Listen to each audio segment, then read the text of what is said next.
I'm very pleased to introduce our speaker today. You know, the Humanities Center is now in its third year of existence. It enjoys extraordinary support from the College of Humanities, for which we're very, very grateful. And when people ask outside of the center what the center really is, I think, well, the center is really to the humanities what a lab is to the sciences. It's a place to sort of generate the most dynamic research and ideas possible and to maximize their impact. And our speaker today is somebody who has exerted a real force in literary studies for the past many years. Hayot is Distinguished Professor of Comparative Literature and Asian Studies at Penn State, where he's also the department head of comparative literature. His own comparative work began really from Chinese literature, though in recent years he's ranged very widely across several traditions in literary history and across various literary traditions nationally. His books include The Hypothetical Mandarin and On Literary Worlds. They were published by Oxford University Press in 2009-2012. More recently, a great book about writing in academics, the elements of academic style. That's from Columbia University Press, 2014. He is the past president of the American Comparative Literature Association. He's a very widely sought lecturer. He works in the East Coast, but he was in California last week, so he's making many travel miles for us, which I'm very, very grateful. And it's a pleasure to welcome Hayot. All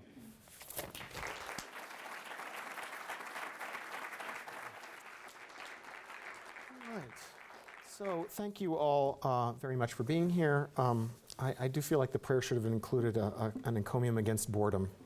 But I will do my best to make that little prayer unnecessary by not boring you. We'll see. Okay.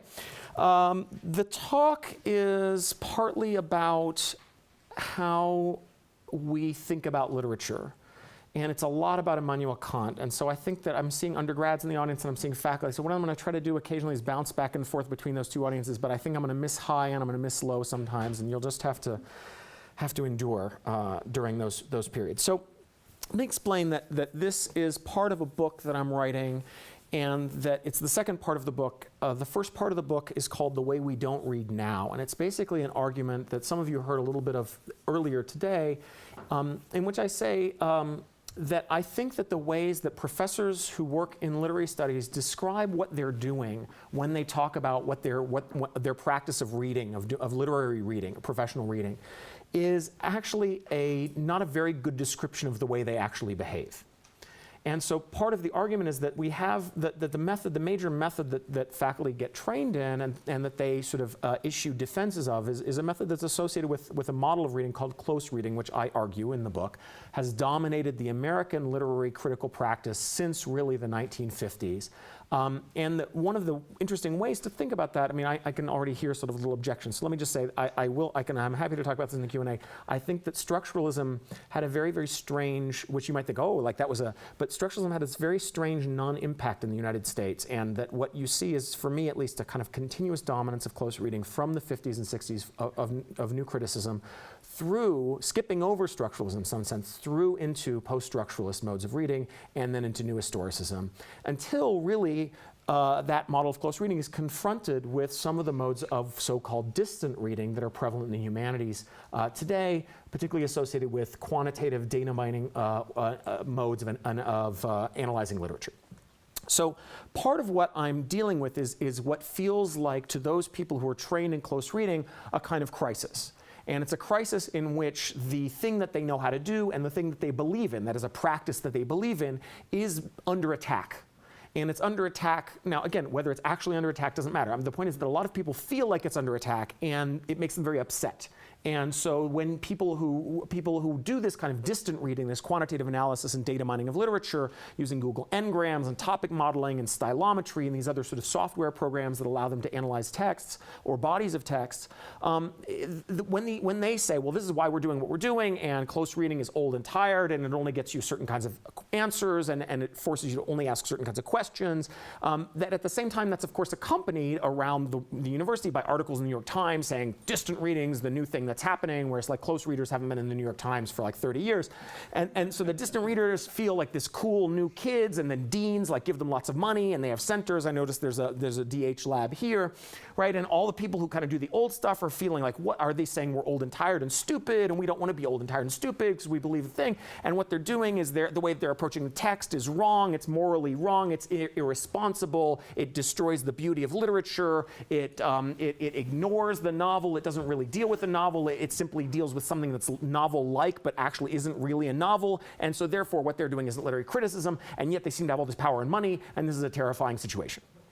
So that's, I think, a fair description of one of the things that's happening in literary criticism today, and I mean that as a description both intellectually and emotionally, right? That is what I'm trying to describe is a general situation. And part of my argument, or part of the goal of my book, is to resolve that situation by suggesting that, in fact, the close readers don't actually believe what they say they believe, but that they believe something else, and that something else is better and more interesting. And the way that you can tell that they believe something else is because they do something else. That is, if you look at what they actually do when they read, they don't do what they say they do when they write about what close reading is and does.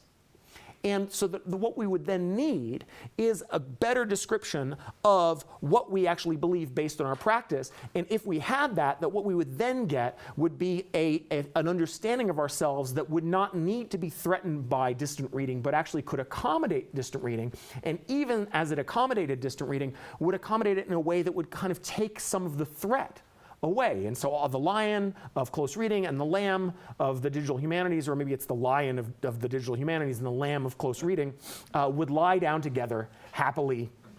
And the lamb would use the lion's wool or the lion would use the lamb's wool for warmth. And I don't know what would the lion give the lamb in that scenario? Nothing. Protection. Yeah, protection from enemies. Right. So there's got to be something there. It's a symbiotic relationship. It's like the bird in the mouth of the hippo. So that's what I'm going to sort of argue about. And part of what I want to say then is that the place where this feeling that the close readers have, and I would say this, I'm a close reader, so part of this is this work is about my own anxiety. I'm not a data miner, right? If the world can be divided, I'm a lamb, not a lion. One of the things I wanted to think about was, why do the close readers think about literary texts the way that they think about literary texts? That is, where does that sense of protection and defensiveness and an ethics of reading come from? Where does it emerge, and how does it emerge? And the answer, I think, is in the work of Immanuel Kant. And so that's why a lot of this talk is going to be about Immanuel Kant. Okay? Now, in particular, what I want to say is that the place that it emerges in Kant, which is in the third critique, Kant's third critique, the critique of judgment, is a place where something very interesting is happening involving the relationship between the particular and the universal. And in fact, if we think about the difference between what you might think of as close reading and quantitative approaches, or qualitative and quantitative approaches, another way to think about those two approaches is to call them, and these are phrases I'll use, terms I'll use over the course of today's talk, idiographic and nomothetic. Idiographic, idios from idiosyncratic, right? Singular, graphic, writing. So focused on very small objects and looking at small units of human activity, and then by spending a lot of time focusing on the particular intensities of those units and the particularities of those units, working very hard to build them up into kind of mirrors of various kinds of aspects of human life. Versus the nomothetic, so nomos is the law, the thesis, right? So the law and the thesis. Nomothetic approaches that are data gathering approaches, put together large units of data, make statistical inferences on the basis of those data, and try to generate then general laws that seem to govern lots of particular cases, right, on the basis of that data. So we think about the idiographic, the nomothetic. Another way to think about this relationship is the relationship as a relationship between the particular and the universal. So the conflict between close reading and distant reading then is a conflict that is partly about different relationships in the university to how we generate knowledge, and in particular to how we generate knowledge through certain kinds of attention to relationships that govern particularity and universality. What does this have to do with Kant? Well, in the third critique, so remember Kant has three critiques, right? The critique of pure reason, the critique of practical reason, and then the critique of judgment. In the third critique, Kant invents, for the first time in his career, a kind of judgment that he's never invented or he's never described until then. Okay, and he calls this reflecting judgment. And he says reflecting judgment is distinguished from determining judgment. So remember, before this, he's always just talked about judgment, right?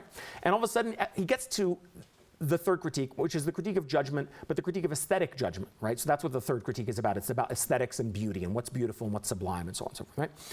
He gets there and he says, actually, what I've realized, I mean, he doesn't say this because he's writing A in German and B incomprehensibly, but if he were me, what he would have said is, I've realized that in fact, this kind of judgment I've been talking about the whole time is actually just one of two kinds of judgment. And so in order to distinguish this kind of judgment from this other kind of judgment, I'm going to call that kind of judgment determining judgment, and this kind of judgment reflecting judgment.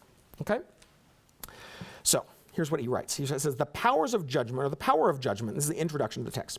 The power of judgment is the faculty for thinking of the particular as contained under the universal. I'll explain. I'm going to read a couple pieces of this text. While determining, this is me reading myself now, not me reading Kant.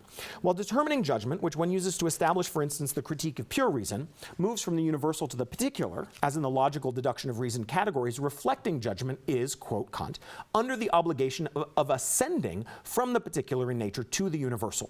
What holds reflecting, end quote. What holds reflecting judgment together is the necessary presupposition that there exists some universal pattern, a unity of all empirical principles that creates the possibility of shared aesthetic judgment. For, Kant says, when I say a thing is beautiful or sublime, I do not mean that it is beautiful or sublime just for me. I mean that it is beautiful or sublime universally for everyone. It is in this way that the reflecting judgment that characterizes aesthetic impressions depends on the intuition of a universality that it cannot prove and which it gives itself as a law. So what does it mean, just very quickly? When you say, like, I like vanilla ice cream, that's very different from saying vanilla ice cream is beautiful. If you say, I like vanilla ice cream, you mean vanilla ice cream tastes good to me, right? You don't mean vanilla ice cream tastes good to you. It might, but that's fine, but that's not the claim. But when you say vanilla ice cream is beautiful, what you mean, Kant says, is that vanilla ice cream is beautiful for everyone. So in this way, the claim of beauty, the orientation towards beauty, is an orientation towards universality. Right? But it's a very particular kind of orientation towards universality because Kant says it cannot focus on the use that you're going to put an object to. So you can't say vanilla ice cream is beautiful because it cools me down in the summer. Or Van Gogh is beautiful because it makes me think of starry nights. Or even a hammer is beautiful because it's useful for pounding in nails. Right, that these kinds of conceptualizations interfere with the judgment of beauty. And you can't say also, right, that a rose is beautiful because roses, let's say, participate in the general life cycle of bees. Right? Or roses are beautiful because they're good to give people on Valentine's Day. And you can't say roses are beautiful in general, as far as Kant's concerned, because in fact, roses can only be beautiful and things can only be beautiful in particular. Right? This rose is beautiful. This rose is beautiful. Not roses are beautiful for Kant. So the judgment that this rose is beautiful for everyone is a judgment that moves from the particularity of the individual apprehension of beauty to the claim that that beauty exists potentially for everyone without passing through any intermediate stages. Right? And that is the particularity of reflecting judgment. Okay? This is where, then, Kant develops his well-known theory of what he calls purposiveness without purpose. Okay? Let me just read you a couple quotes. These are just to support some of the stuff I've said. So at one point, Kant says, all judgments of taste are singular judgments. Right? He says, that is beautiful, which pleases universally without a concept. Without a concept, again, means without thinking about it, without orienting it towards a kind of practice. And then here's this moment, the most famous phrase, probably in Kant, certainly in the humanistic version of Kant and in the aesthetic version of Kant, right? He says, this is typical Kant, thus nothing other than the subjective purposiveness in the representation of an object without any purpose, right? That is to say, the subjective appreciation of the object that you're not giving a purpose to, right? That you're not using for something like you'd use a hammer or a rose. Consequently, the mere form of purposiveness in the representation through which an object is given to us, insofar as we are conscious of it, can constitute the satisfaction that we judge without a concept to be universally communicable. Oh, there's a missing page. My God. All right. That is going to really confound me. That's okay. We'll get there anyway. Okay, so imagine, I think what happens on the page in between these things, which is somewhere, and maybe it's in a plane, is that Kant then says that the kind of judgment that this is oriented towards what he calls purposiveness without purpose. Zweckmäßigkeit ohne Zweck. Now, that phrase gets translated in English as purposiveness without purpose because it's pretty cool to have the purpose do double duty, right? Purposiveness and purpose. But Zweck is an interesting word and can also be translated as end, and that's going to turn out to be important in a few minutes, so just remember it and we'll get there. Okay, so Kant says, more about Kant and this sort of thing, only a lawfulness without law, it's kind of paradox, right? That the universal beauty of an object is a lawfulness without law. And a subjective correspondence of the imagination and the understanding without an objective one are consistent with the free lawfulness of understanding, which is also called purposiveness without purpose. So there you go, there's your Zweck, or the Zweckmäßigkeit ohne Zweck, right? So what this allows beautiful objects to do, or the apprehension of beautiful objects to do, is to create this very interesting and unique, that is unique in the realm of judgment, experience of a kind of oscillation or a tiger's leap from the object to the universal without passing through any intermediate stages. And that's why Kant describes it as a free lawfulness or a lawfulness without law. It's a lawfulness in the sense that it's universal for everyone. Everyone thinks this is beautiful, or everyone ought to think this is beautiful. But it's a lawfulness that doesn't actually justify itself by giving itself a sort of set of reasons. And that's what reflecting judgment is also for Kant. Okay. So my basic argument is that this is why people who do close reading feel so strongly about the integrity of the singular object of humanistic research, whether that object is a work of art or a novel or a poem or a piece of sculpture or a play or whatever it is, right? Or film, graphic novel. And I, too, I will say, feel like this is a very appealing position. That is, it feels very right to me to say this. That is, so when I read Kant saying this, and I think, okay, that is how beautiful objects work, it just feels true. And part of the talk in this book is about figuring out why that feels true for me. And my basic argument about why that feels true is because it makes the work feel like a person.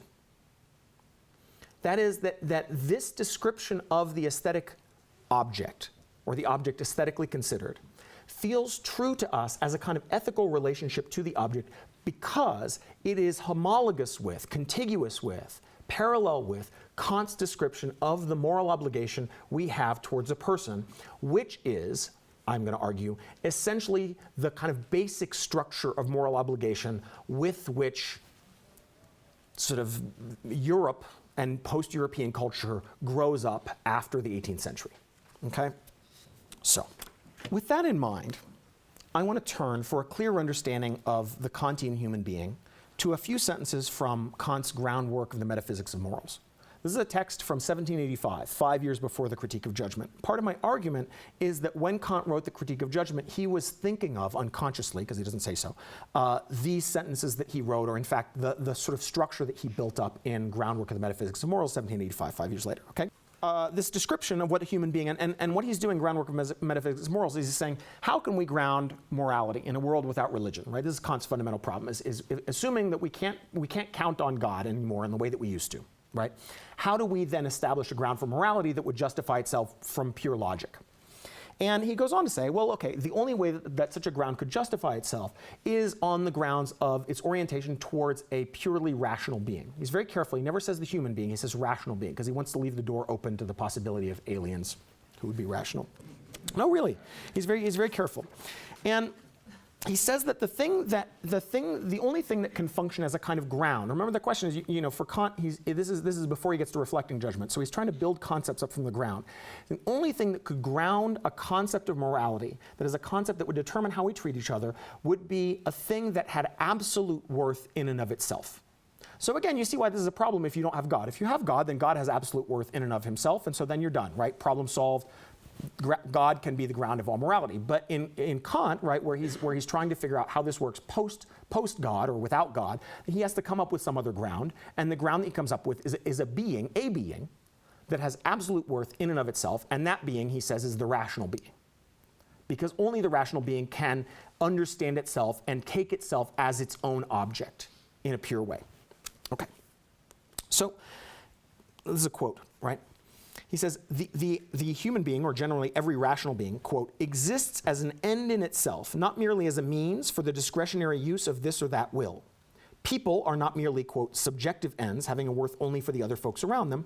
Rather, they are, quote, objective ends, entities whose existence in itself is an end such that no other end can be put in its place. So whatever resemblance exists between the person and the artwork is going to depend on the strange status that both the person and the artwork have of being fundamentally self-oriented, of needing to be considered in and of themselves, rather than in relation to some other purpose or use. And this resemblance is affirmed by the repetition of the central word Zweck, which gives us both end in the phrase end in itself, and, which is used in the Groundwork in 1785, and the word purpose used in the phrase purposiveness without purpose, or purposiveness without end. And remember, purposiveness in Kant is Zweckmäßigkeit. So Zweck is also in that word purposiveness. Zweck is an end, like the end of a goal, right? So Zweckmäßigkeit ohne Zweck, ohne means without. So Zweckmäßigkeit, purpose without, or an end-orientedness without an end. Right, purposiveness without purpose, but also when he talks about an end in itself, he's also using that word Zweck to talk about the word human, right? To talk about how humans are ends in themselves and therefore can ground the possibility of morality. Okay, now Kant, I will say, to be fair, says that the human being and the work of art are not the same thing. So part of what we're dealing with when we talk about these kinds of things, I was talking to a friend of mine in philosophy, and I said, I think there's this really similarity. And he says, no, Kant says they're not the same. Just look at this page. And I had this kind of funny moment where I thought, oh, that's really interesting. You think that I'm trying to describe what Kant thought. But I'm actually not trying to describe what Kant thought. I'm trying to describe what's happening in Kant, regardless of whether he thought it or not. And I think that's weirdly, for those of you in literature, the difference between philosophy and literature today, which is that I'm interested in reading the Kantian text as something that has effects and actions that don't really depend on whether Kant is contradicting himself. I don't think it's a big deal that Kant is contradicting himself. I think we all contradict. I'm probably going to contradict myself today. In fact, so that's not what makes me anxious. What makes me interested is so Kant says, look, the human being is an end in itself, and that's kind of an a priori status of the human being, whereas the artwork is only an end in itself, or only has purposiveness without purpose, kind of a posteriori, that is, once you consider it a certain way, once you consider something beautiful, that's when its end in itselfness emerges. And so that seems like a pretty big difference. One is necessary and eternal, and the other one is temporary and the function of a certain kind of relationship. What I'm going to argue is that even though that Kant says that, I actually don't think that even Kant believes that. And I'm going to try to show you that Kant doesn't, or at least that sometimes Kant writes things that don't seem to agree with that position. Okay. So we've seen how the human being theorized in the Groundwork of 1785 prefigures some aspects of the aesthetically perceived object described in the Critique of Pure Judgment of 1790. Like the aesthetically considered object, which engages in a paradoxically, quote-unquote, free lawfulness, the person operates in a sphere of simultaneous freedom and unfreedom, itself establishing the universal law to which it submits as subject. The person belongs to a universal kingdom of ends. Ends, again, sec, right?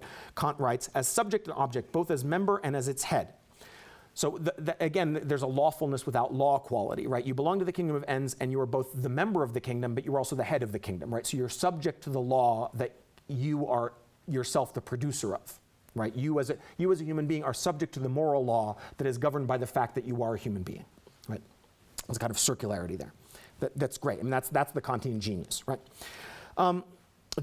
Likewise, the beautiful work of art vibrates between the singular and the universal, exemplifying the universal without being an example of the universal. This is, in the case of the subject, what Slavoj Žižek has described as the Kantian paradox of the universal singularity, of a singular subject who, in a kind of short circuit, bypassing the mediation of the particular, directly participates in the universal. You find that same Kantian language applied to the work of art in remarks of Gayatri Spivak's. Quote, our concern is to ask what makes literary cases singular. The singular is the always universalizable, never the universal. The sight of reading is to make the singular visible in its ability. In such a program, literary criticism amounts to an exercise in the illumination of the singular, a task for which the literary critic orients herself or himself specifically against the kinds of nomothetic, difference-collapsing approaches that would subsume the phenomenon under anything other than its own unique being. In this way, the work of art demands nothing less from us than does a person. They both ask us to approach them as, among other things, illustrations of the very possibility of singularity, and thus as resolutions of the larger epistemological, ethical, and social questions of how we relate particularities to generalities, phenomena to concepts, or individuals to society. Okay, so at this point, I think it's possible to make a couple logical objections, which I'll just throw out so that you have them at hand, to the Kantian proposition. Okay, and the one objection would be to say, what if actually, you say that the human being can be the ground of morality because the human being has a unique rationality. But I think those of you who are in the faculty will know certainly that in the past years we've seen a lot of work that has aimed to undermine the idea that human beings are uniquely irrational. Certainly the work, if you think about the history of human rights, one of the ways the history of human rights works is by trying to move groups of objects previously known as things into the realm of the group of objects known as humans. So slaves, right? Previously things are moved with great effort, lots of pain and suffering and argumentation and language, so on, into that group. Women also, right, are moved out of the group of things into the group of people, right, or rational beings. Right? So if you think about the way that Kant affects the history of human rights, this whole structure that I'm describing is essentially the structure of modern human rights discourse, in which there's a group of people who are rational, who can ground morality, and then there's everything else.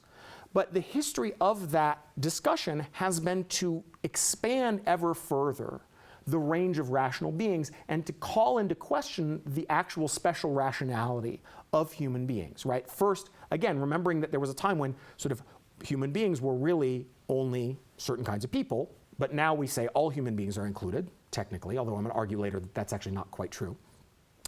And then, but now we say, okay, well, what about animals, right? What about animals? What about aliens also, right? What about aliens? That is to say, what if an alien, imagine an alien came down to Earth and they were super smart, and they were about as smart in relation to human beings as we are in relation to cows. And they started to enslave us and eat us for food, like we do to cows. And we said, well, wait a minute, we're really rational, we're super rational here, how can you guys do this to us? And they said, well, no, you're not rational, you're just kind of, you're like, when you hear cows mooing and kind of getting along, like, you're like that, that's like what you do. It's cute, and I know it sometimes makes me a little bit sad to think about, because in the same way that sometimes maybe it makes you a little bit sad to think about a cow, but it doesn't make me that sad, and let's be frank, you're delicious. And we would have no response to such an alien. That is, if we were all good Kantians and we confronted that alien would defeat us on the grounds of Kantian logic. But this seems to me to be then a problem with Kantian logic, right? Which is that in fact we don't know whether human beings are rational, and we in fact don't know where the limit of rationality is. And that makes it very, very hard to ground the system of morality on the rational. The other thing I want to say, and this has to do with thinking about whether, remember that the title of the talk is What Happens to Literature if Persons Are Artworks, right? So what if, in fact, remember that the difference for Kant between the human and the artwork is the human is an a priori end and the artwork is a contingent end in itself. But what if that's not true? That is, how do we know that the human being is an a priori end? Here I'm tempted to point out that, among other things, I'll get to it later. I'll say that for another moment. Okay, so let me then consider some of the implications of this argument. So part of what I want to say is that it looks like in Kant we have a couple different sets of concepts. Okay, we have something called the singular and the universal, and then we have something called the artwork and the person. And it looks like we know what the singular and universal are, and what our job is to do is to figure out what the person and the artwork are in relation to these other concepts. But what I want to suggest to you is that in fact that is a kind of mistaken reading of an argument, or rather that we shouldn't read the argument that way, that we need to read the argument rather than that as an argument involving two stable terms and two moving terms, that is the stable terms singular and universal and the moving terms person and artwork, as an argument involving four moving terms: singular, universal, person, and artwork. Right? So let me read this. So This means that rather than thinking of the discussion as being merely about the person and the artwork, we have to imagine that it's a discussion in which a certain understanding of the relationship between the person and the artwork depends, or is presented as depending, on the already established categories of the singular and the universal. At this point, one can, for the sake of a different perspective, simply reverse the structural priority and ask, what if the debate about persons and artworks exists in order to provide a determination of the relationship between the singular and the universal? What if the person and the artwork are merely vehicles for the production of a certain certainty regarding categories whose actual meaning has yet to be established? Right? So that what looks like an argument about persons and artwork for me is actually also an argument about singularity and universality and the relationship between them. And the reason that's important is because singularity and universality are those central concepts that go to the question of the ideographic and the nomothetic, and therefore questions that govern how we think about the role of the work of art today. The reversal that I'm suggesting does not reveal, as it might seem to, what Kant's work was really or secretly about the whole time. Right? The point is not to say, aha, Kant pretended to be talking about the person in the artwork, but really was talking about the singular and universal. Right? It illuminates instead through parallax an entire field of play of the argument, placing the concept that act as methods on the same plane as the concepts that act as phenomena, allows us to recognize the dynamic qualities and interactive structures of an entire thought system. Such a system divides itself into levels, to be sure, right, building some of its concepts or holding some of its concepts steadier than others, but this is an effect of the rhetoric and values of the dynamic process whereby the system constructs itself, and not some outside prior to it. Once we see that all the categories are dynamic, we can argue that the discussion includes then four major terms: person, artwork, singular, universal, as well as a variety of partially or metonymically related concepts, including concepts like the example and exemplarity, the concrete and the abstract, freedom and necessity, and finally the idea of self-legislation, a lawfulness without law, which acts as a kind of dialectical springboard that permits the leap from one side of the singular universal binary to the other. Now, is Kant right? Right? That is, if Kant is right, that we in fact do owe artworks much of the same moral respect that we owe people, and then the argument for ideographic reading is absolute. And in fact, quantitative analysis of aesthetic objects is wrong, right? Morally wrong. Right? And it's morally wrong because it treats those objects as means. It fills in that gap between singular and universal, right? It fills in that space, and it treats them as objects that don't have their own purposiveness, but rather as examples of some other general idea that governs them, right? And so in that sense, distant reading, data mining, all of that stuff is deeply hierarchical and in some sense offensive to the fundamental ethical integrity of the artwork, okay? That is, I think, what a lot of people, and again in the first part of the book I will illustrate this, but including, for instance, Gayatri Spivak in the quotes that I read you a moment ago, believe or think they believe. But it is not actually what anyone really believes. That's my argument, right? That it's not what anyone believes, because if we really believed it, we couldn't do any kind of comparative or group analysis of works of art at all.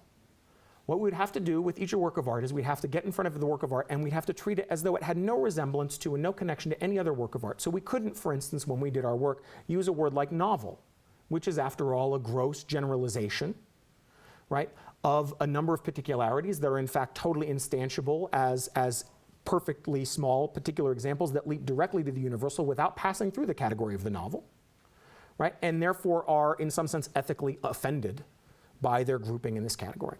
We could not do biography because, of course, that is the idea that any given play by Shakespeare was written by the same Shakespeare who wrote any other given play. It would be an offense to the integrity of the Merchant of Venice or the integrity of Hamlet by reducing the integrity of that object singularly to a sort of mythical object called Shakespeare, which would then offensively sort of recapitulate and provide a sort of framework for interpretation that would then ruin the sort of ontological quiddity of each of those plays.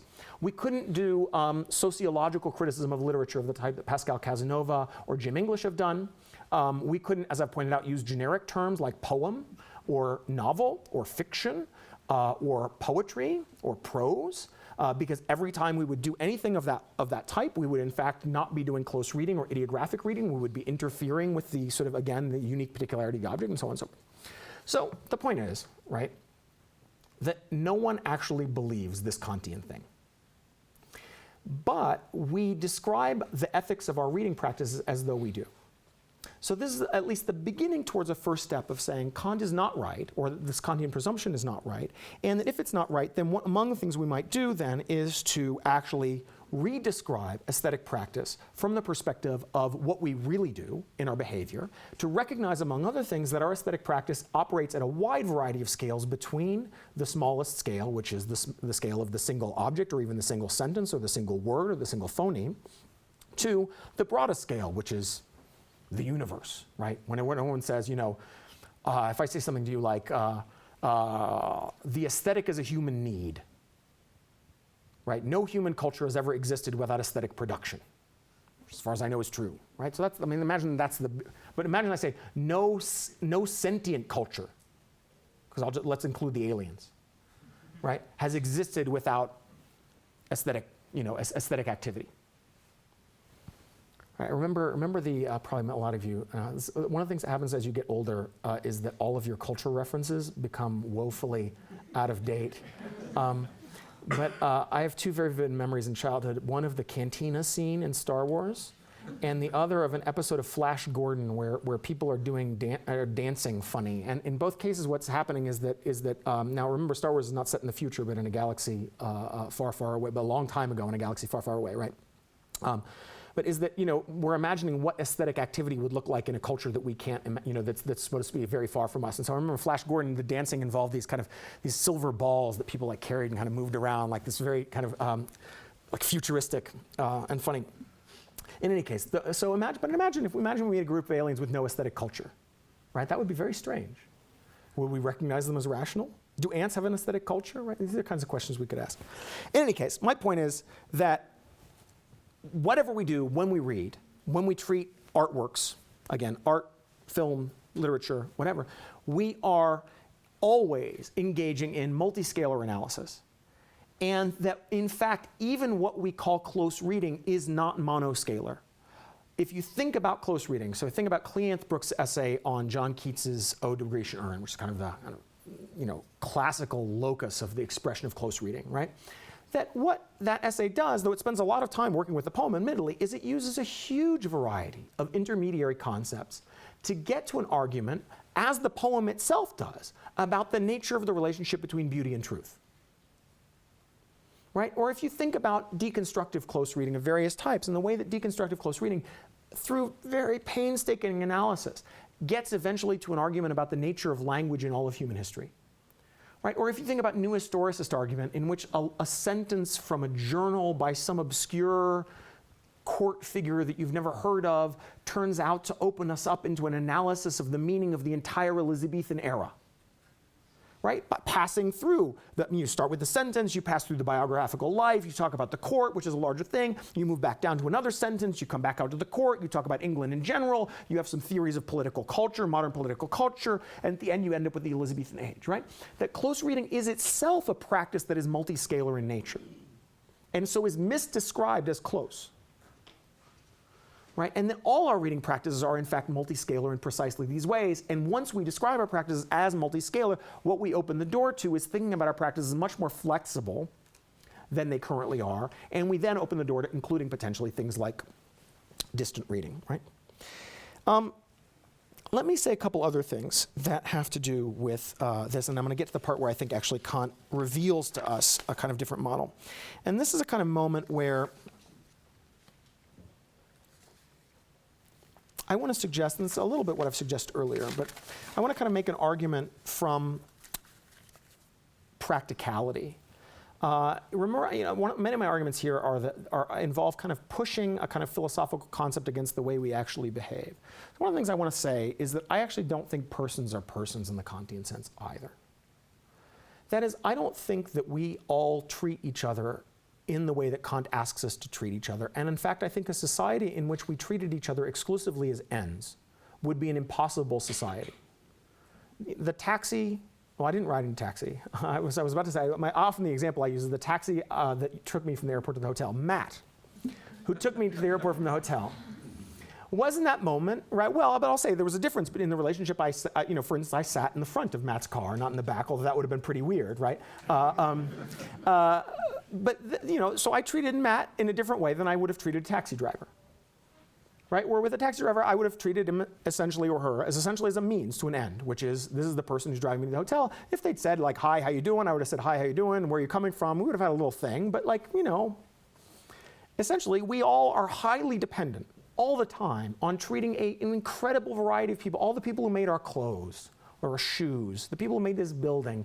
We are treating, even now, as we totally forget that they had anything to do with us and fail to appreciate them in any real way, and fail to appreciate the sweat and blood of the Bangladeshi child laborer who made the Nikes that someone in this room is wearing, right? We are treating that person as means, and in fact, a society in which we treated each other exclusively as ends would be an essentially impossible society. We could never get anything done, right? And so, in fact, part of what I want to suggest is that not only do we read differently than we say that we do, but we also treat people differently than we say that we do. And then, in fact, what's happening in the world as we live it is a very uneven, variegated distribution of care and non-care. Even the people we love the most in the world, sometimes we just treat as the people who can pick the kids up so that we can stay at work a little longer. Right? So even the people you love the most, you don't always treat as mean or ends. Sometimes you treat them as means.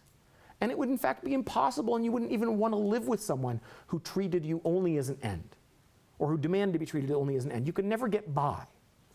Right? So part of what I'm pushing towards then is, again, instead of turning artworks into persons, which is what Kant does, I'm actually interested in turning persons into artworks. And then saying, what are the implications of turning persons into artworks for the way that we think, the way that we read, the way that we live? So let me read you this one little page here. Okay. So this is a moment in the groundwork of Metaphysics Morals.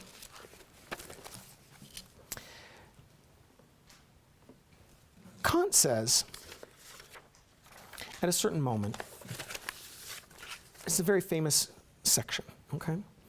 And he distinguishes between two kinds of things in the world. He says, in the kingdom of ends, it's the Zweck kingdom, right? Everything has either a price or a dignity. What has a price can be replaced with something else as its equivalent, whereas what is elevated above any price and hence allows of no equivalent has a dignity. Fair enough, right? We see things that you can buy and sell, things that you can't buy and sell. So like love, you're not supposed to buy and sell. People, you're not supposed to buy and sell, right? There's a kind of dignity there. And you'll notice that all the things we think of as having dignity are things that we think of as oriented very strongly towards the human, right? So the fact that certain kinds of artwork have a price bothers us now and then. And when people do sociology of literature, again, like Pascal Casanova or Bourdieu, it kind of annoys us because part of what they're doing is they're saying, oh, this artwork, which you think of as so beautiful and is kind of outside of the realm of the market, is in fact simply the product of various market forces that produce the art. In any case, so that's a pretty common, I think, distinction. But Kant does this other thing, which is very interesting. So in the next paragraph, he says, what refers to general human inclinations and needs has a market price. What, even without presupposing a need, conforms with a certain taste, i.e. a delight in the mere purposeless play of the powers of our mind, has a, this is a very weird word, it's Affektionspreis in German, and it's fancy, it's translated as fancy price. I'll explain what it means in a second. Has a fancy price. But what constitutes the condition under which alone something can be an end in itself does not have merely a relative worth, i.e. a price, but rather an inner worth or a dignity. So again, we have that same pair, price and dignity, market price and dignity, but we have now the interference of a third figure, Affektionspreis, which gets translated, again, very weirdly as fancy price. The way to think about Affektionspreis is sentimental value, okay? That is, fancy here is the British word for, I fancy you, meaning I like you, right? So that's what's happening. So instead of having things that have a price and things that have no price because they can't be bought or sold, we now have three things. Things that have a price, things that have sentimental value. So your grandmother's clock, right? I could offer you a clock that was exactly the same clock, but it wouldn't have been your grandmother's. And I'd say, like, look, it's the same clock, and I'll just give you the same. And you'd be like, no, this is more, this is my grandmother's clock, whatever, right? So a sentimental value in that sense, right? And then, of course, a Van Gogh, right? Like, I could paint an exact copy of, imagine, well, I can't, but imagine that I could paint an exact copy of a Van Gogh painting, and I go to the museum and be like, here, I'll trade you this one for that one. Right? No. Sentimental value, at least partly, of course, also partly a question of market value. And then, of course, they're human beings. So this word, Affektionspreis, turns on this very interesting use of the word Zweck. He says, even without presupposing a need, so what has a need, like your food and shelter and so on and so forth, but even without presupposing a need, conforms with a certain taste, i.e. a delight in the mere purposeless, zwecklosen, right? Without zweck, losen is without, right? So zwecklosen play of the powers of our mind has a fancy price, but what constitutes the condition under which something alone can be an end, zweck, in itself, does not have merely relative worth, but a price, an inner worth, right? So the human difference here emerges from the distinction between the adjective and the noun, between a possible condition of the mind and a state of being, with a potential work of art acting as a kind of stepping stone, by which one arrives finally at the human. The question settled, the term Affektionspreis does not appear again anywhere in the groundwork or in the critique of judgment. So one of the really interesting things about this word, this Affektionspreis word, is that as far as I can tell, no one ever really talks about this again in Kant. This passage gets cited over and over. It's a very famous passage, but everyone kind of passes over this weird Affektionspreis word, and no one ever has a sustained engagement with it. Part of my argument is, in fact, that I think that, in fact, we live in a world where everything has an Affektionspreis. That is, I think that's true, that there is nothing that is, in effect, unsaleable. Now, this may be too bad, but we know that people are being bought and sold today, right? We know, in fact, that the distribution of affection in the world is incredibly uneven and is not just a sort of situation in which there are humans and then subhuman sort of animals and then non-human objects. We know, in fact, that there are objects that are the subject of much more care than human beings. There are objects in art museums all over the world that have much more money spent on them than do human beings who are starving in the same cities where the art objects are. Right? Does this mean that we are fundamentally morally corrupt as a society? And I'm going to point out that we all live in that society. Right? Everyone here has assented more or less to that society. Right? And I think we have two choices, which is to say either we are, at least in Kantian terms, fundamentally morally corrupt, or in fact we don't understand the society we've built for ourselves. That doesn't mean that we have to say the society we've built for ourselves is all right in all its aspects. But I think we have to agree that, in fact, one of the major functions of the social is to distribute Affektionspreis in a wide variety of ways. And that wide variety of ways includes the distribution of that price, that is sentimental value, onto animals, onto objects, so on and so forth. Now, this is an example I don't like. So one of the things I think about when I think about this is, do I think it's okay that we sometimes spend more money on artworks than we do on people? Or should we take all the money away from the museums and feed the poor? And I guess I think we should spend money on some museums. Right? That's a kind of weird thing to think about oneself. Now again, it's not always either or. We live in a complicated system. Maybe I'd rather not spend as much money on, whatever, weapon systems and on the poor. I mean, you can have a kind of good, like, liberal version of this, or you can have a conservative version of it in which we take the money away from the universities and give it to the museum, or or the museums or the poor, I don't care. Why would you give it to the poor? You give it to the rich. That's the real tragedy, is the rich don't have enough money. So, depending on your politics, you might feel differently about how this stuff goes. But part of what I want to point out is that it changes the way you think about the way that we live if you begin to think about what we do in the social as distributing care. And that what we decide as a society together is how we're going to distribute that care through laws, through policies, through practices that we engage in together and separately, individually and as groups, as small groups, as private groups, as public groups, as organized groups of various kind, and sometimes as disorganized groups of various kinds. Right? I was in a plane the other day. The plane was late. There were a bunch of people missing their connections. All of the people who were, the stewardess said, please, people who do not have a connection, please sit down and wait and let the people with connections get out. Everyone did that. It was a very nice kind of example of like a spontaneous act of care that was organized by an impromptu group with some with some help, I guess. But nonetheless, a good example of how care got distributed in that moment. Right? And so one of the things that I think then is that this has all kinds of implications for not only the way that we think about aesthetic study, right? That is the study of art objects, the study of the aesthetic as a field, but also of the role that the aesthetic plays in the social more generally. And this is where I'm going to conclude. So when we think about Affektionspreis as a general matter of human practice, rather than a specific matter of a certain kind of practice oriented towards grandmother's clock or a Van Gogh, one of the things we realize is that the capacity to be singular in Kantian terms is actually extended not only to art objects, not only to people, but actually to all the objects of the world. That is, from the perspective of a kind of humanistic approach, we know that we can close read not just literature and people, but we can close read objects of various kinds. We can close read artworks, we can close read historical situations, we can close read, I bet with enough care, and we could close read any one of these chairs, right? That is, if we spent enough time, if you engage in close reading, what close reading is an active, sustained attention to the singularity of an object that reveals that singularity as having access to the universal. And in that way, one of the things I want to argue is that everything in the world has the capacity for the singularity, and it's simply a matter of how much attention we want to put on that thing. But I'm pretty confident that good close readers can in fact do this, and in fact I'm pretty confident that what we do in the humanities is that we train people, among other things, in that capacity to recognize and engage with singularity. Now, we tend to do it with the objects that we think of as having the most singularity, but part of my argument would be that, in fact, as you move up the levels of school, right, as you're leveling up, if school is like Dungeons and Dragons, right, and you're leveling up in school, as you level up, you actually learn to find the singularity in progressively more difficult objects. That's part of what education is. And that leveling up never stops. That is, you can continue to find that all the way beyond limits, to the thing that seems most unsingular, right? The most unsingular thing. Like a Big Mac. Theoretically, like every other Big Mac, right? But in fact, not. Right? No Big Mac is exactly the same. Especially if you consider its historical context. It was made by someone at a moment, right? And that person was real in some way. It was bought by someone, bought and sold somewhere.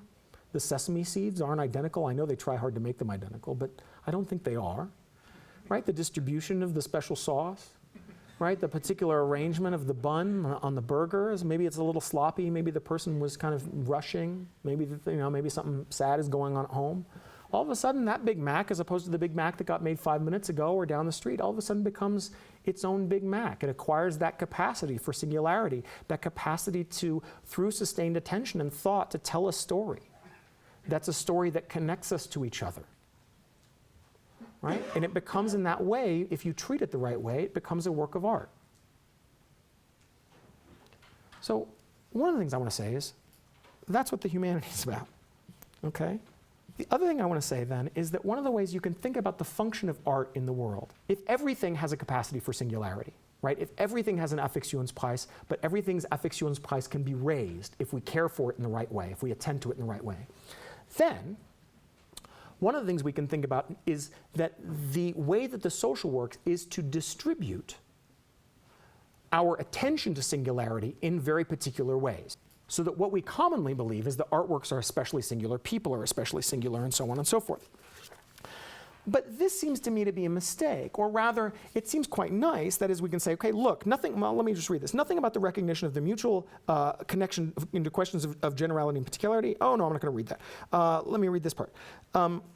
So the preferred ideographism of the field of the aesthetic and of the humanities responds then not to an ontological fact, but to a social one. That is the uneven distribution of the aesthetic in the world, right?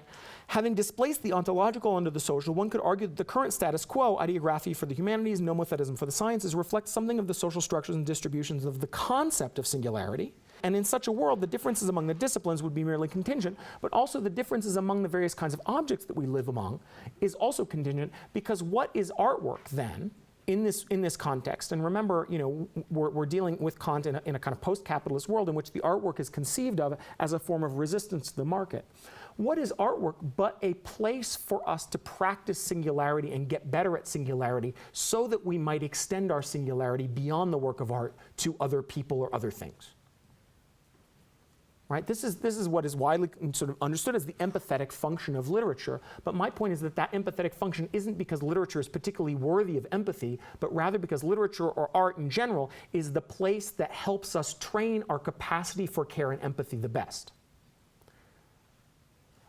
At the same time, and this is where things get a little disappointing, and I'm going to end just by reading this one little footnote. It also tends, I think that is the location of the intensity of that feeling of empathy and engagement to the work of art tends to make us not as aware of the other places where we might also engage our sympathy. So let me read you this last footnote, that's where I'll stop.